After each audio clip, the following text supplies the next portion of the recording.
आज हम इस वीडियो में जानने वाले हैं अदिश राशि और सदिश राशि यानी स्केलर क्वांटिटी और वेक्टर क्वांटिटी के अंतर के बारे में। इसमें क्या क्या अंतर होती है, तो इसको अंतर को जानने से पहले हमें ये जानना आवश्यक होगा कि अदिश राशि किसे यानी स्केलर क्वांटिटी किसे कहते हैं और वेक्टर क्वांटिटी किसे कहते हैं। ठीक है, क्योंकि हमें किसी चीज के अंतर के बारे में जानने से पहले हमें ये जानना आवश्यक हो कि वो चीज होती क्या है। क्योंकि उस चीज के बारे में हम जान जाएंगे तो उसका अंतर हम जब देखेंगे तो वो अंतर को समझने में हम थोड़ी बहुत आसानी होगी। ठीक है, इजी लगेगी। ठीक है, तो आइए हम बात कर रहे थे अदिश और सदिश के अंतर के बारे में। तो अदिश और सदिश के जो अंतर होंगे निम्नलिखित प्रकार से होती है। जैसे कि हम बात कर ले एक अंतर की बात कर ले, एक अंतर ये भी हो जाएगी कि अदिश राशियों में केवल परिमाण व्यक्त करना पड़ता है, या फिर हम इसे यूं कह ले कि अदिश राशियों को व्यक्त करने के लिए हमें केवल परिमाण की आवश्यकता होती है और सदिश राशियों को व्यक्त करने के लिए हमें परिमाण के साथ साथ दिशा भी बताना आवश्यक होता है। ये तो बात हो गई हमारी पहला अंतर। अब हम बात करेंगे दूसरी अंतर की। तो दूसरी अंतर इसके कुछ इस प्रकार से हो जाएगी। अदिश राशियों का जोड़ना, घटाना, गुणना तथा भाग साधारण गणितीय विधि द्वारा किया जा सकता है, जबकि सदिश राशि के जोड़ने, घटाने एवं गुणा करने के लिए हमें एक नए बीजगणित वेक्टर अलजेब्रा की आवश्यकता पड़ती है। नए बीजगणित यानी जिसे हम वेक्टर अलजेब्रा कहते हैं, उसकी आवश्यकता पड़ती है सदिश राशि में। ठीक है, आगे हम बात करेंगे तीसरी अंतर के बारे में। तो तीसरी अंतर कुछ इस प्रकार से हो जाएगी। अदिश राशि को उसके अंग्रेजी के सादा अक्षर द्वारा संकेत के रूप में लिख सकते हैं। यही बात कर ले हम सदिश की। तो सदिश राशि को उसके अंग्रेजी के मोटे अक्षर द्वारा या सादे अक्षर के ऊपर तीर का चिन्ह लगाकर हमें उसे संकेत के रूप में लिख सकते हैं। कहने का अर्थ यह है कि अदिश राशि में हमें सादे अक्षर सिंपली से उसका संकेत बना सकते हैं। और यही बात कर ले सदिश में। अदिश में हम सिंपली सादा अक्षर से बात कर लें, अंग्रेजी के सादा अक्षर से बात कर लें, वो दर्शा सकते हैं। लेकिन यही बात कर रहे हैं हम सदिश में हमें मोटे अक्षर यानी मोटे अक्षर से संकेत बनाते हैं या फिर सादे अक्षर के ऊपर एक तीर का चिन्ह लगाकर व्यक्त करते हैं। ठीक है, यह हो गई हमारी अंतर। और अगला अंतर कुछ इस प्रकार से हो जाएगा। अगला हमारा अंतर कुछ इस प्रकार से हो जाएगा।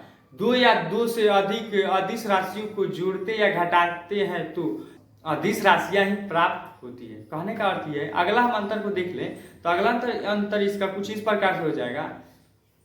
दो या दो से अधिक अदिश राशियों को जोड़ते या घटाते हैं तो हमें अदिश राशि ही प्राप्त होता है, जबकि सदिश राशि में दो या दो से अधिक सदिश राशियों को जोड़ते हैं या घटाते हैं तो हमें सदिश राशियां भी प्राप्त होती है और अदिश राशियां भी प्राप्त होती है। ठीक है, सदिश राशियां और अदिश राशियां किसमें प्राप्त होती है? सदिश राशियां में। जब दो सदिश राशियों में जोड़ते या दो से अधिक सदिश राशि को जोड़ते या घटाते हैं तो हमें अदिश राशि भी प्राप्त हो सकती है और सदिश राशियां। लेकिन अदिश राशि में जब हम किसी दो या दो से अधिक अदिश राशियों को केवल जोड़ते या घटाते हैं तो हमें केवल अदिश राशियां ही प्राप्त होती है। ठीक है, आगे हम बात कर ले। अगला जो अंतर होगा कुछ इस प्रकार से हो जाएगा कि किसी भी अदिश राशि को दो या दो से अधिक अवयवों में विभाजित नहीं किया जा सकता या वियोजित नहीं किया जा सकता। कहने का मतलब यह है कि किसी अदिश राशि को दो या दो से अधिक हिस्सों में विभाजित नहीं किया जा सकता। यही बात हम सदिश में देख लें तो यहाँ किसी सदिश को दो या दो से अधिक अवयवों में इस प्रकार विभाजित किया जा सकता है कि इन अवयवों को संयुक्त प्रभाव उस मूल सदिश के प्रभाव के तुल्य हो। कहने का अर्थ यह है कि किसी अदिश राशि को दो या दो से अधिक अवयवों में विभाजित नहीं किया जा सकता। अदिश राशि को दो या दो से अधिक अवयवों में विभाजित नहीं किया जा सकता, लेकिन सदिश राशि को दो या दो से अधिक हिस्सों में विभाजित इस प्रकार हम कर सकते हैं कि वो जो सदिश राशियां होगी वो विभाजित करने के बाद जो परिमाण होगी वो उसकी विभाजित करने से पहले जो परिमाण होगी उसके समान नहीं। ये बात समझ में आ गई। अगले हम अंतर की बात कर ले, अगला अंतर कुछ इस प्रकार से हो जाएगी, दो अदिश राशियों का गुणनफल सदैव अदिश होता है। कहने का मतलब जब हम दो सदिश राशियों को आपस में गुना करते हैं, गुना करने के बाद जो गुणनफल मिलता है, जिस पर जो परिमाण मिलता है, जो मान मिलता है, वो सदैव ही मतलब हमेशा ही अदिश होगा। यही बात कर ले हम सदिश में, क्या चीज में, सदिश में। तो सदिश में क्या होता है ना कि सदिश में भी क्या होता है कि जब हम एक सदिश को दो सदिश को आपस में गुना करते हैं, उसका जो गुणनफल होगा, उसका जो परिमाण होगा, उसका जो मान्य होगा, उसका जो वैल्यू होगा, वो सदिश भी हो सकती है और अदिश भी हो सकती है। ये हो गई कुछ अंतर, जिसको समझ लिए एकदम इजी से, आसान तरीका से।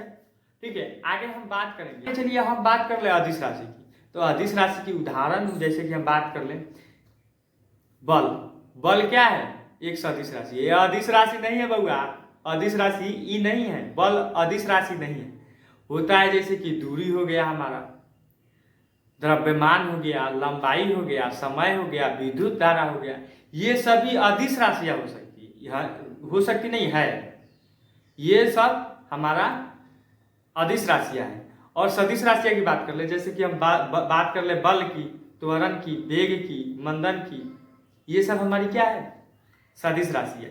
अब हम इजी से भी आसान तरीके से समझ गए, ठीक है ना इजी से भी आसान तरीके से समझ गए।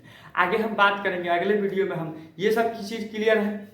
हाँ, तो और एक बात, अगला हमारा टॉपिक आएगा सदिशों का निरूपण। तब तक के लिए ठीक है, तो ठीक है।